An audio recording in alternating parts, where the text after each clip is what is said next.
नमस्कार, किसान समाचार में आपका स्वागत है। मैं हूं रेशमा आपके साथ। आइए नजर डालते हैं इस वक्त की हेडलाइंस पर। यूरोपीय संघ के प्रतिनिधि मंडल ने शुक्रवार को केंद्रीय मंत्री परषोत्तम रुपाला से की मुलाकात। मत्स्य पालन और जलीय कृषि पर द्विपक्षीय मुद्दों पर की गई चर्चा। दोनों पक्ष विश्व व्यापार संगठन में मत्स्य पालन सब्सिडी, महासागर और मत्स्य पालन संवाद समेत कई मामलों पर हुए सहमत।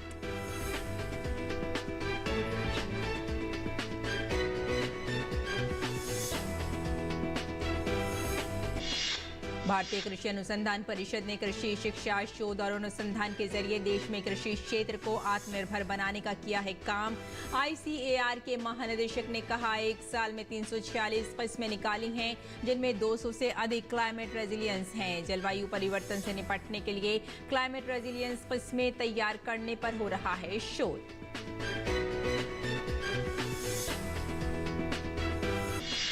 देश के कई राज्यों में बारिश का कहर जारी। मौसम विभाग ने बिहार, झारखंड, पश्चिम बंगाल और ओडिशा में अगले 3 दिन तक भारी बारिश का जताया अनुमान। उत्तर प्रदेश के 48 जिलों में भारी बारिश की संभावना। मुंबई और उसके आसपास के इलाकों में येलो और ग्रीन अलर्ट जारी।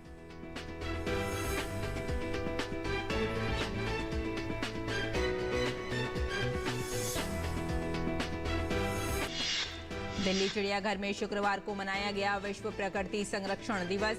छात्रों में प्रकृति संरक्षण जीवन शैली को बढ़ावा देने के लिए जागरूकता पैदा करना था कार्यक्रम का उद्देश्य। मिशन लाइफ पर भी दिखाई गई शपथ।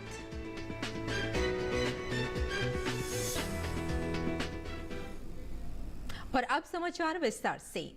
यूरोपीय संघ के एक प्रतिनिधि मंडल ने शुक्रवार को नई दिल्ली में मत्स्य पालन, पशुपालन और डेयरी मंत्री परषोत्तम रुपाला से मुलाकात की। मुलाकात के दौरान मत्स्य पालन और जलीय कृषि के विभिन्न द्विपक्षीय मुद्दों पर चर्चा की गई। दोनों पक्ष पोर्ट स्टेट मेजर एग्रीमेंट, विश्व व्यापार संगठन में मत्स्य पालन subsidy, Indian ocean tuna commission, IOTC, महासागर और मत्स्य पालन संवाद, IUU फिशिंग और प्रस्तावित संयुक्त कार्य समूह की बाजार पहुंच से संबंधित मामलों पर द्विपक्षीय रूप से जुड़ने पर सहमत हुए। भारतीय पक्ष ने यूरोपीय सीमा निरीक्षण चौकी पर झींगा के निरीक्षण के लिए आवृत्ति को 50% के मौजूदा स्तर से घटाकर 10% तक कम करने, डीलिस्टिंग को फिर से सूचीबद्ध करने, मत्स्य पालन प्रतिष्ठानों और भारत से यूरोपीय संघ को झींगा के निर्यात के लिए नए मत्स्य प्रतिष्ठानों को अनुमति से संबंधित मामलों पर यूरोपीय संघ का ध्यान आकर्षित किया। इस अवसर पर मत्स्य पालन, पशुपालन एवं डेयरी और सूचना एवं प्रसारण राज्य मंत्री डॉक्टर एल मुरुगन भी उपस्थित रहे।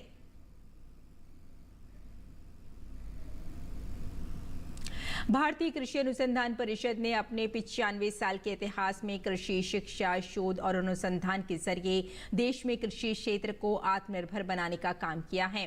ICAR के महानिदेशक डॉक्टर हिमांशु पाठक ने कहा कि भविष्य की चुनौतियों को देखते हुए क्लाइमेट रेजिलियंस किस्में तैयार करने पर शोध हो रहा है, ताकि जलवायु परिवर्तन की चुनौतियों से निपटा जा सके।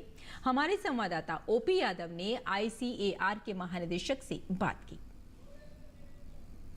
भारतीय कृषि अनुसंधान परिषद ने अपने 95 साल के शानदार इतिहास के दौरान न केवल देश में कृषि शिक्षा, शोध और अनुसंधान को बढ़ावा दिया है, बल्कि देश को आत्मनिर्भर बनाकर कृषि क्षेत्र में उत्कृष्ट कार्य करने का काम भी किया है। ICAR के शानदार कार्यकाल के विषय पर बात करने के लिए हमारे साथ मौजूद है ICAR के महानिदेशक डॉक्टर हिमांशु पाठक। सर, अगर बात करें ICAR का 95 साल का इतिहास, शानदार इतिहास रहा है, तो इसमें कृषि शिक्षा, शोध और अनुसंधान के अलावा और कौन कौन से महत्वपूर्ण कार्य जिनको हम गिना सकते हैं? पिछले 95 ईयर्स का जो इतिहास रहा है, उसमें परिषद अनुसंधान, शिक्षा और विस्तार तीनों क्षेत्र में काम किया है। और इसी के तहत आज Bharat food grain, horticulture, livestock production, ये सब में न केवल आत्मनिर्भर हैं, बल्कि हम एक्सपोर्ट भी कर रहे हैं। हम चाहते हैं कि भारतीय कृषि और भारतीय किसान जो है, ना केवल पैदावार बढ़ाएं, बल्कि इनका प्रॉफिटेबिलिटी बढ़े, इनका मार्केट एक्सेसिबिलिटी बढ़े, एक्सपोर्ट भी बढ़े।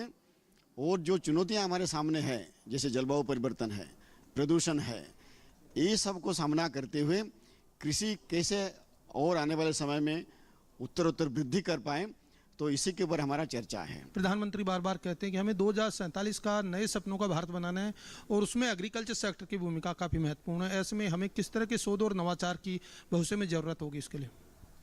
इसमें 2-3 चीज़ों के ऊपर हम जो ध्यान दे रहे हैं, एक है जिसको हम कहते हैं रेजिलिएंट एग्रीकल्चर, खास करके क्लाइमेट रेजिलिएंट एग्रीकल्चर, क्योंकि जलवायु परिवर्तन आज के दिन में सच्चाई है।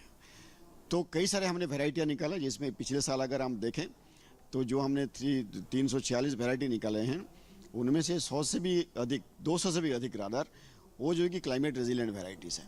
साथ साथ पानी का प्रबंधन, खाद का प्रबंधन किस तरीके से होगा ताकि जो ग्रीन हाउस गैस का उत्सर्जन होता है वो कम से कम होगा। तीसरा जो है जिसको हम कहते हैं सेकेंडरी एग्रीकल्चर। सेकेंडरी एग्रीकल्चर का मतलब है हम ना केवल उसको प्रोड्यूस करें, प्रोड्यूस करने के बाद जो post harvest processing, packaging, marketing, इसके ऊपर भी हम बल दे रहे हैं। 21वीं सदी में भारत पूरी दुनिया का नेतृत्व करने की ओर अग्रसर है। ऐसे में कृषि क्षेत्र से भी पूरी वैश्विक जगत को उम्मीदें हैं। ऐसे में ICAR किस तरह इंटरनेशनल कोऑर्डिनेशन कर रहा है? इंटरनेशनल जो इतने भी ऑर्गेनाइजेशंस है, जैसे हमारा CG इंटरनेशनल ऑर्गेनाइजेशन है जो राइस के ऊपर है, गेहूं के ऊपर है, मक्का के ऊपर है, ये सभी के साथ तो हमारा ऑलरेडी पहले से कोलैबोरेशन है, लेकिन अब जो कि इस कोलैबोरेशन को हम ज़्यादा स्ट्रांग बनाने का कोशिश कर रहे हैं इसमें। और इसमें ना केवल जो पहले हम केवल टेक्नोलॉजी बाहर से लेते थे, अभी वो भी चलेगा, लेकिन भारत के पास इस समय काफ़ी सारे टेक्नोलॉजीज़ हैं, वैरायटी से लेकर के पानी, मिट्टी का प्रबंधन से लेकर के जो प्लांट प्रोटेक्शन, हॉर्टिकल्चर, सभी में वो बाकी देश इसके फ़ायदा किस तरीके से उठा सकते हैं, खास करके जो अफ्रीकन कंट्रीज़ है, खास करके हमारे जो नेबरिंग कंट्रीज़ है, उनके साथ भी हम कोलैबोरेशन करके हमारे जो टेक्नोलॉजीज है वो उनको देने के लिए हम तैयार हैं। तो ये थे भारतीय कृषि अनुसंधान परिषद के महानिदेशक डॉक्टर हिमांशु पाठक, जिनका मानना कि ICAR ने अपने 95 साल के कार्यकाल के दौरान न केवल देश में कृषि शिक्षा, शोध और अनुसंधान के साथ प्रसार गतिविधियों को बढ़ावा देने का काम किया है, बल्कि देश के किसानों को कृषि उत्पादन, उत्पादकता और उनकी लाभप्रदता बढ़ाकर उन्हें आर्थिक रूप से सशक्त और मजबूत बनाने का महत्वपूर्ण काम भी किया है। मेरे सहयोगी कैमरामैन AK के साथ मैं OP Yadav, DD news, Delhi. और चेन्नई में आयोजित G20 पर्यावरण एवं जलवायु मंत्रियों की बैठक में शुक्रवार को केंद्रीय पर्यावरण, वन और जलवायु परिवर्तन मंत्री भूपेंद्र यादव ने संबोधित किया। उन्होंने कहा कि तमिलनाडु, जिसमें चेन्नई शहर है, चोल राजाओं की भूमि थी, जिन्होंने एक बड़े समुद्री साम्राज्य पर शासन किया और पर्यावरण और जलवायु परिस्थितियों के अनुकूल योजनाबद्ध विकास में महारत हासिल की है। लगभग 2000 साल पहले बनाए गए मानव निर्मित टैंक और यानी बांध अभी भी पानी के भंडारण और प्रवाह को नियंत्रित करने के लिए उपयोग में हैं। राज्य के वनस्पति जीव और समृद्ध तटीय और समुद्री संसाधन अपने इतिहास के माध्यम से सतत विकास दृष्टिकोण की गवाह है। साथ ही सरकार पर्यावरणीय चुनौतियों से निपटने और जलवायु परिवर्तन का मुकाबला करने के लिए एक स्थायी, लचीले और न्यायसंगत भविष्य के लिए वैश्विक प्रयासों का नेतृत्व करने की एक बड़ी जिम्मेदारी साझा करते हैं। उन्होंने कहा कि G20 फोरम में पहली बार जंगल की आग और खनन के खराब क्षेत्रों को प्राथमिकता वाले परिदृश्य के रूप में शामिल किया है। उन्हें बहाल करने के लिए हमारे अनुभव और सर्वोत्तम प्रथाएं प्रेसिडेंसी दस्तावेजों में शामिल हैं और ये भूमि शरण तटस्थता के लिए हमारे लक्ष्य को प्राप्त करने के उपयोगों को लागू करने में उपयोगी हो सकते हैं। उन्होंने कहा कि महासागर एजेंडे पर सरकार ने एक टिकाऊ और लचीली ब्लू इकोनॉमी विकसित करने से जुड़ी चुनौतियों पर ध्यान केंद्रित किया है। राष्ट्रीय प्राणी उद्यान नई दिल्ली अर्थात दिल्ली चिड़ियाघर में शुक्रवार को विश्व प्रकृति संरक्षण दिवस मनाया गया। विश्व प्रकृति संरक्षण दिवस का विषय वन और आजीविका, लोगों और ग्रह को कायम रखना था। कार्यक्रम की शुरुआत लाइफ यानी लाइफस्टाइल फॉर एनवायरनमेंट के लक्ष्यों को पूरा करने के साथ हुई, जिसके बाद इस आयोजन में कचरे को कम करने के लिए अपशिष्ट सामग्री का पृथक्करण और अपशिष्ट से उपयोगी उत्पाद के महत्व को बताया गया, जिसमें हमारे पर्यावरण पर नकारात्मक प्रभाव को कम करने में मदद मिले। प्रस्तुति के बाद एक डूडल गतिविधि भी आयोजित की गई, जिसमें छात्रों ने उत्साहपूर्वक भाग लिया।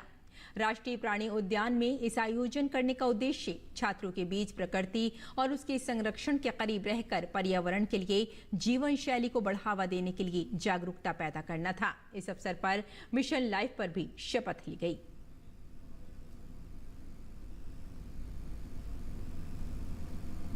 अनुच्छेद 370 और 35A हटाए जाने के बाद से जम्मू कश्मीर में सरकार के बेहतर प्रयासों से कृषि क्षेत्र में भी बड़ा बदलाव नजर आया है।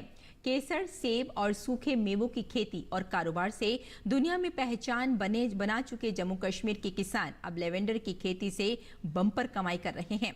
औषधीय गुणों और बेहतरीन खुशबू के लिए मशहूर लेवेंडर ने जम्मू कश्मीर के लिए नए अवसर पैदा करने के साथ ही सामाजिक आर्थिक विकास में भी योगदान दिया है। इससे स्थानीय मजदूरों और विशेषकर महिलाओं को भी लेवेंडर के फूलों की कटाई और प्रसंस्करण में काम मिला है। डीडी न्यूज में पुलवामा में लेवेंडर की खेती और इसके कारोबार से जुड़े लोगों से बातचीत की। जम्मू कश्मीर में लेवेंडर की खेती बहुत ही लोकप्रिय हो रही है और केंद्र शासित प्रदेश ने इसमें एक रिकॉर्ड बनाया है। हम पुलवामा में एक ऐसे ही लेवेंडर के खेत में आए हैं और यहाँ पर महिला किसान है जो लगातार यहाँ पर इस धूप में भी काम कर रहे हैं। पहले आप काम करते थे और जो अब आप लेवेंडर की खेती कर रहे हैं, तो उसमें कितना अंतर मिला है और कितना ज्यादा फायदा ये लेवेंडर की खेती में है? यहाँ पे हमें बहुत ज्यादा फायदा मिला।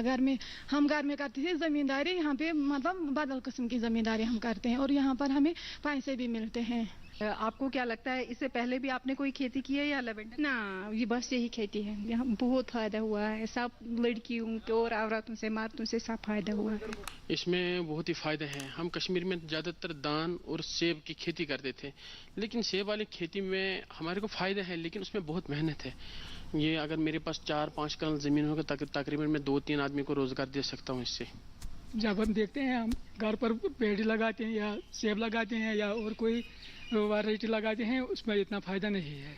मान ले कि वीट या ओटस या पैडी हम तो वो कनाल में 4 क्विंटल के हिसाब से निकलता है, लेकिन इसमें जो तेल है वो 1 क्विंटल में 1 लीटर निकलता है और 1 लीटर में जो उसका रेट जो है वो 12 से 14 हज़ार यहाँ बिकता है।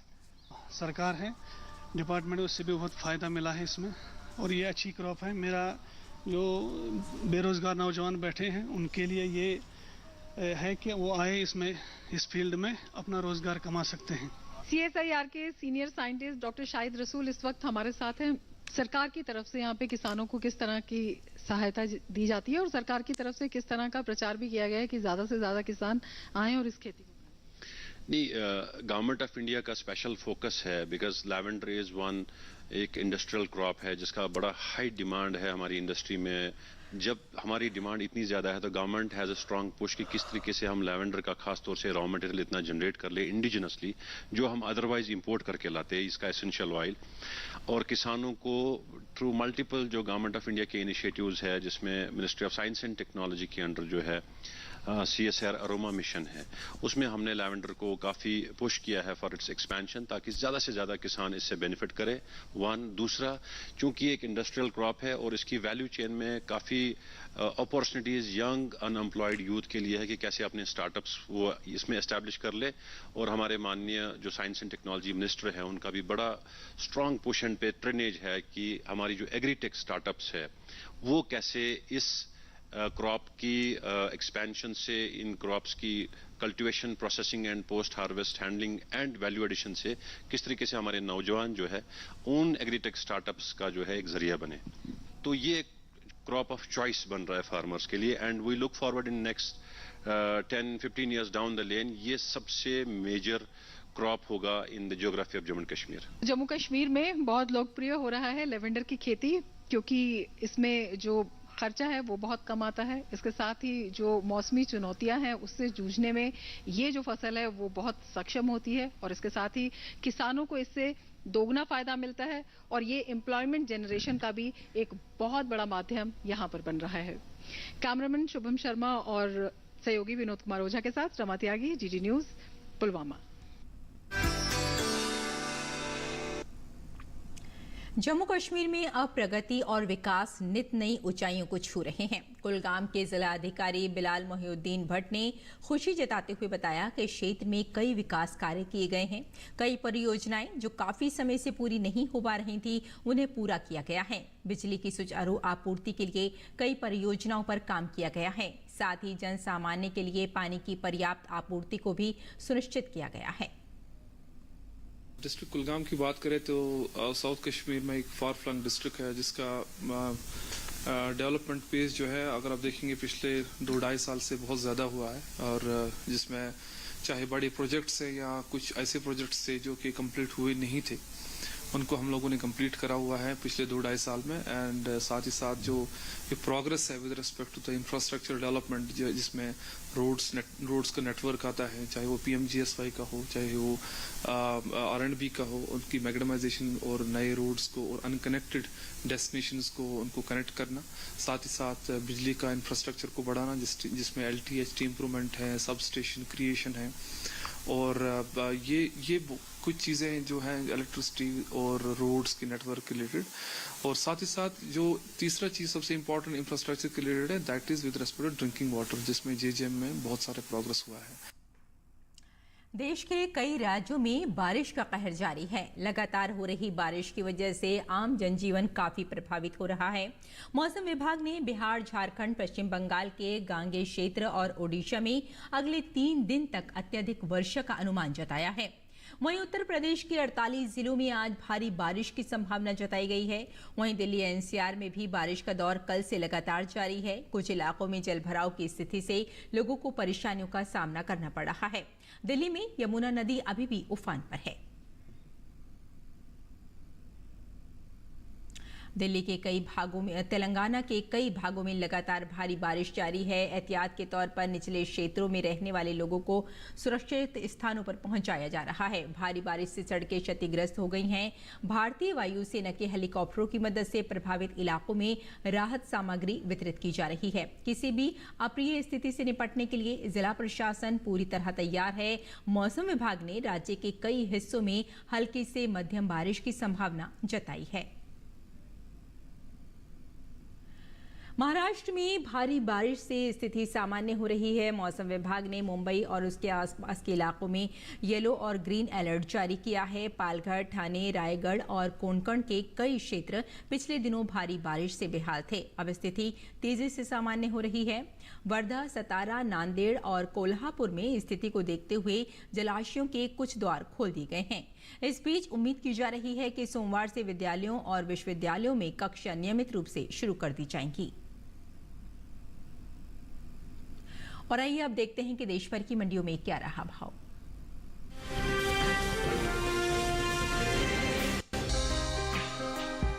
कृषि उपज मंडियों में इन दिनों गेहूं की आवक सामान्य बनी हुई है। भाव पर नजर डालें तो शुक्रवार को ज्यादातर कृषि उपज मंडियों में गेहूं के सौदों में उठापटक के साथ कारोबार हुआ। राजकोट और खुजनेर मंडी में गेहूं के भाव में मजबूती के साथ कारोबार हुआ। वहीं अमरेली और कोटा मंडी में नरमी देखने को मिली, जबकि मुंबई मंडी में इस दौरान गेहूं के सौदे बिना किसी फेरबदल के साथ हुए। एग मार्केट के मुताबिक गुजरात की अमरेली मंडी में 27 जुलाई को लोकवान गेहूं का भाव रहा 2560 रुपए। 28 जुलाई को इसके भाव में 5 रुपए की नरमी आई और भाव 2555 रुपए पर आ गया। जबकि राज्य की ही राजकोट मंडी में इस दौरान लोकवान गेहूं के सौदों में बढ़त के साथ कारोबार हुआ। यहाँ 27 जुलाई को लोकवान गेहूं का भाव था 2325 रुपए। 28 जुलाई को इसके सौदे 10 रुपए चढ़कर 2335 रुपए पर हुए। मध्य प्रदेश के खुजनेर मंडी में 27 जुलाई को गेहूं का भाव रहा 2300 रुपए। 28 जुलाई को इसके सौदे 5 रुपए चढ़कर 2305 रुपए पर हुए। महाराष्ट्र की मुंबई मंडी में बीते 2 दिनों के दौरान गेहूं के भाव स्थिर रहे। यहाँ 27 और 28 जुलाई को गेहूं 4300 रुपए पर बिका। हालांकि राजस्थान की कोटा मंडी में गेहूं के भाव की बात करें तो यहाँ 27 जुलाई को गेहूं का भाव रहा 2350 रुपए। 28 जुलाई को इसके भाव में 50 रुपए की नरमी आई और भाव 2300 रुपए पर आ गया। गेहूं की उपज की बात करें, इस साल देश में घरेलू स्तर पर रबी गेहूं की पैदावार रिकॉर्ड स्तर पर जा सकती है, जिसका असर गेहूं के बाजार भाव पर पड़ता दिख सकता है। कृषि मंत्रालय के तीसरे अग्रिम अनुमान के मुताबिक साल 2022-23 के दौरान देश में रबी गेहूं की उपज 1127.43 लाख टन अनुमानित है, जो पिछले साल के उत्पादन की तुलना में 50.01 लाख टन अधिक है।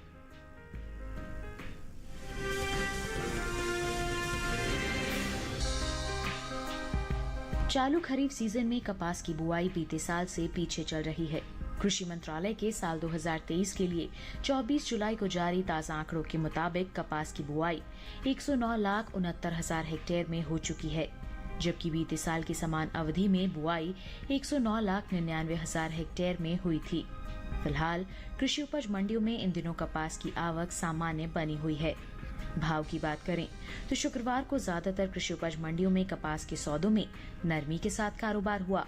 एगमार्क नेट के मुताबिक गुजरात की अमरेली मंडी में 27 जुलाई को कपास का भाव रहा 6,955 रुपए। 28 जुलाई को इसके भाव में 60 रुपए की गिरावट आई और भाव 6,895 रुपए पर आ गया। राज्य की ही धरोल मंडी में इस दौरान कपास के सौदों में नरमी के साथ कारोबार हुआ। यहाँ 27 जुलाई को कपास का भाव था 6,020 रुपए। 28 जुलाई को इसके सौदे 5 रुपए लुढ़क कर 6,015 रुपए पर हुए। जसदण मंडी में 27 जुलाई को कपास का भाव रहा 7,150 रुपए। 28 जुलाई को इसके भाव 75 रुपए लुढ़क कर 7,075 रुपए पर हुए। राजकोट मंडी में 27 जुलाई को कपास 7,350 रुपए पर बिकी। 28 जुलाई को यहाँ कपास के भाव 150 रुपए गिरकर 7,200 रुपए पर हुए। हलवद मंडी में कपास के भाव की बात करें तो यहाँ 27 जुलाई को कपास का भाव रहा 7,000 रुपए। 28 जुलाई को इसके भाव 25 रुपए मजबूत होकर 7,025 रुपए पर हुए। बात कपास की पैदावार की करें तो घरेलू स्तर पर देश में इस साल कपास की उपज में बढ़त देखने को मिल सकती है। साल 2022-23 के दौरान कपास की पैदावार में 32 लाख गांठ की बढ़ोतरी दर्ज की जा सकती है, जिसका असर कपास के बाजार भाव पर पड़ सकता है। कृषि मंत्रालय के तीसरे अग्रिम अनुमान के मुताबिक कपास की उपज साल 2022-23 के दौरान 3,43,47,000 गांठ होने का अनुमान है, जबकि बीते साल की समान अवधि के दौरान उपज 3,11,18,000 गांठ रही थी।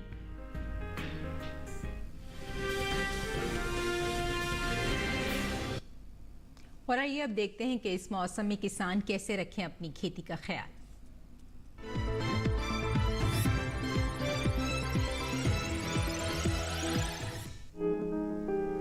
दक्षिणी गुजरात में इस समय किसान गन्ने के खेतों से बारिश का पानी बाहर निकालें। जहां गन्ने की रोपाई को 6 से 8 महीने हो चुके हैं, वहां उनकी सूखी पत्तियों को हटाएं और उन्हें मल्च के रूप में प्रयोग करें। यहीं धान की रोपाई से ठीक पहले खेत को समतल करें और पौधों की जड़ों को उपचारित करने के बाद रोपाई करें। दक्षिणी गुजरात में ही भिंडी, लोबिया, परवल, कुंदरू, जिमीकंद के खेतों से पानी बाहर निकालें। हर 3 से 4 दिनों के अंतराल पर लोबिया और ग्वारफली की तुड़ाई करें। दक्षिणी गुजरात में ही किसान इस समय खेतों या मेड़ों पर अरहर की बुआई कर सकते हैं। इसके अलावा यहाँ टमाटर, बैंगन और मिर्च की नर्सरी तैयार करें। यहाँ इस समय हल्दी की रोपाई भी की जा सकती है। दक्षिणी गुजरात में केले के गुच्छों को बांस से सहारा दे। मध्य गुजरात के किसान इस समय खरीफ फसलों की बुआई का काम पूरा कर लें। इसके अलावा यहाँ मिर्च, टमाटर और बैंगन जैसी खरीफ सब्जियों की रोपाई करें। मध्य गुजरात में ही जिन किसानों ने खरीफ फसलों की बुआई कर ली है, वे इस समय खेतों में निराई गुड़ाई के अलावा विरलीकरण और खाली जगहों को भरने का काम करें। मध्य गुजरात में ही पपीते में मिट्टी चढ़ाने का काम करें। इसके साथ ही यहाँ मूंग और उड़द के खेतों से खरपतवार साफ करें। उत्तरी गुजरात के किसान इस समय मूंग, उड़द, कपास, बाजरा और मूंगफली में निराई गुड़ाई करें। उत्तरी गुजरात में ही ये समय नए बाग लगाने के लिए उपयुक्त है। सौराष्ट्र इलाके की बात करें तो यहाँ खेत के निचले इलाके से बारिश के अतिरिक्त पानी को बाहर निकालें। इसके साथ ही फसलों में जरूरत के अनुसार निराई गुड़ाई करें।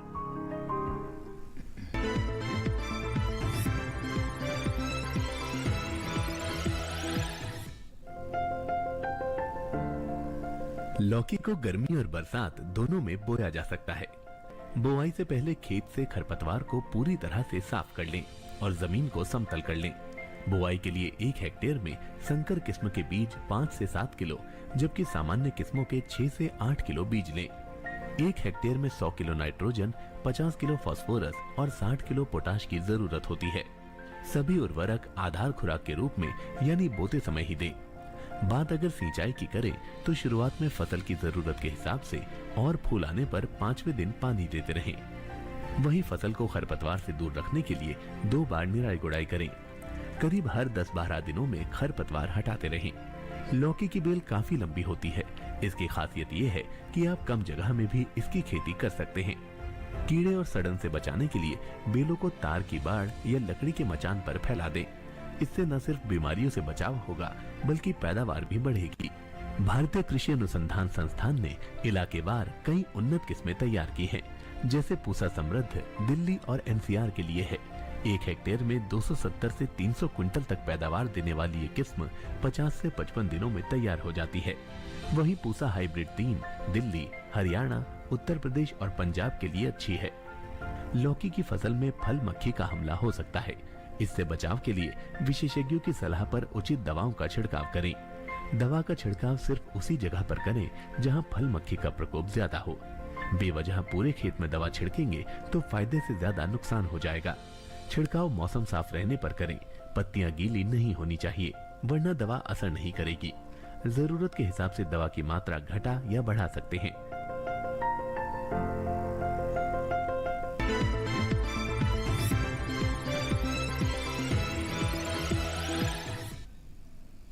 और खेती किसानी के साथ साथ आइए नजर डालते हैं कुछ और महत्वपूर्ण खबरों पर। खास खबर में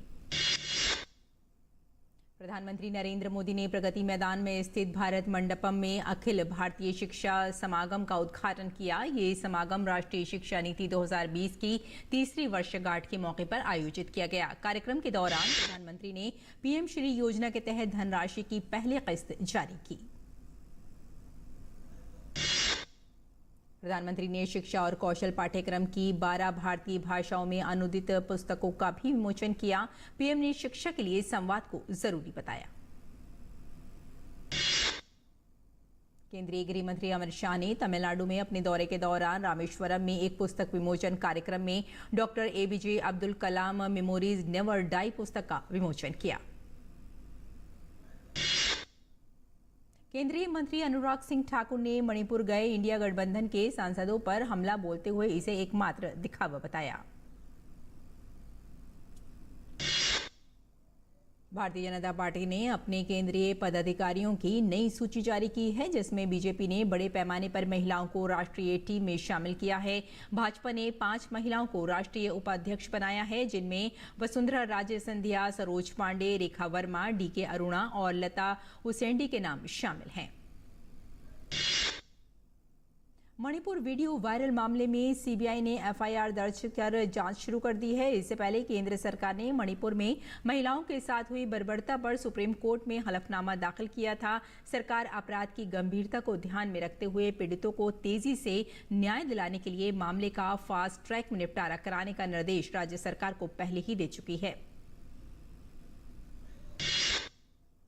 भाजपा नेता सुशील मोदी ने बिहार में पुलिस द्वारा हुई फायरिंग में 2 लोगों की मौत होने के बाद पुलिस पर आरोप लगाते हुए कहा कि हर पुलिस फायरिंग के बाद पुलिस यही बयान देती है कि उनकी फायरिंग से लोग नहीं मरे, बल्कि भीड़ में से किसी ने गोली चला दी और इस घटना के बाद लोगों में भारी आक्रोश है।